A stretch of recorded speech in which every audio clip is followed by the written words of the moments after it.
Kalian harus ingat, tidak ada seorang pun yang dirugikan karena doanya. Tidak ada seorang pun yang dirugikan karena doanya. Kecuali kalian mendoakan orang lain yang jelek, itu akan mendatangkan kerugian untuk dirimu sendiri. Tidak ada yang dirugikan, tidak ada sedikit pun atau seorang pun yang dirugikan karena doanya. Kebanyakan orang dirugikan karena keinginannya yang ingin dilihat gaya hidupnya. Yang perlu kalian tahu, kebanyakan manusia dirugikan karena keinginannya untuk terlihat gaya hidupnya. Berdoalah kalian sesuka hati kalian.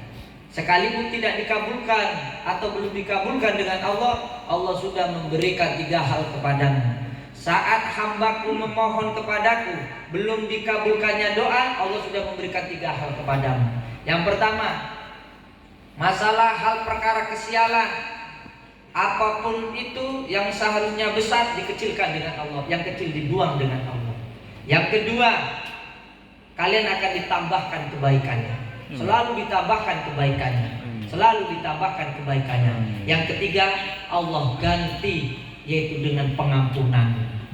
Maka saat kalian berdoa, jangan takut untuk tidak dikabulkannya. Dengan belum dikabulkannya saja, Allah sudah mengganti 3 hal ini. Semakin kalian banyak berdoa, maka semakin banyak keberuntungan.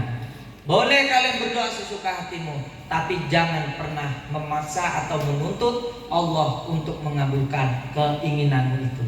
Yang perlu kalian harus tahu kan, jangan mengancam Allah dengan cara ngamal. Saya sudah ngamal ini, saya sudah manakib, saya sudah ikut maulid, tapi doa saya belum dikabulkan. Jangan pernah menuntut doamu dengan Allah dengan mengancam sesuatu amalan yang kalian amal.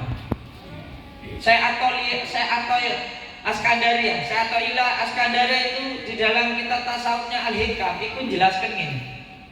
Orang doa itu pada dasarnya yaitu penghambaan, mengakui kita itu hamba, yaitu menyampaikan kekurangan kita, bukan keinginanmu, saudara. Semakin kamu besar, semakin kamu sampaikan keinginanmu, maka itu akan menjerumus kekecewaanmu semakin besar. Takut tak dikabulkan, kecewa. Takut dikabulkan, tidak sesuai, tidak bersyukur. Maka seyogianya kata Imam Hasan Al-Misri Dawud, doa yang paling sangat-sangat tepat saat kalian punya kebutuhan, simpanlah dalam hatimu kebutuhan itu. Kalau kamu minta, minta ampunan saja dengan Allah, dan perbanyaki pujian saja dengan Allah. Maka kata Imam Hasan Al-Misri, barang siapa yang punya keinginan dunia tapi dia bertahan, dia lebih baik banyak memuji Allahnya, dan dia lebih senang meminta ampun kepada Allah, padahal keinginan dunianya banyak, ini akan lebih cepat terkabulnya doa. Paham? Itu yang pertama, saudara sebut semua.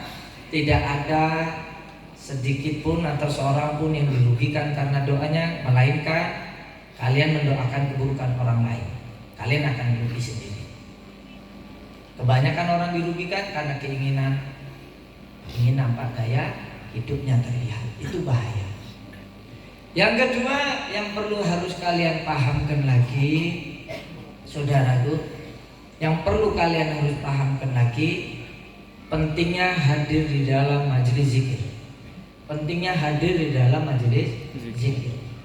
Pentingnya hadir di dalam majelis zikir iki sangat luwih penting ketimbang kowe sedekah 1000 kali, ketimbang kowe nyalati 1000 mayit, ketimbang kowe jenguk wong sakit ping 1000. Dauni sapa? Syekh Imam Ghazali. Bahkan lebih penting sekali tuh hadir di dalam majelis zikir, saking pentingnya yang kita tidak paham cara sedekah kita jadi paham. Yang tadinya kita kurang tahu tentang ibadah itu bagaimana agar bisa makrifat kepada Allah, kita bisa tahu. Kebanyakan orang ibadah semakin jauh dengan Allah. Kebanyakan orang yang sholat tapi bukan semakin dekat dengan Allah, makalah semakin jauh dengan Allah. Kebanyakan orang zikir kepada Allah tapi dia semakin jauh kepada Allah. Dia lupa kalau dia hidup di sekitar manusia, hablum minannasnya didekatkan, maka hablum minallah akan lebih mudah.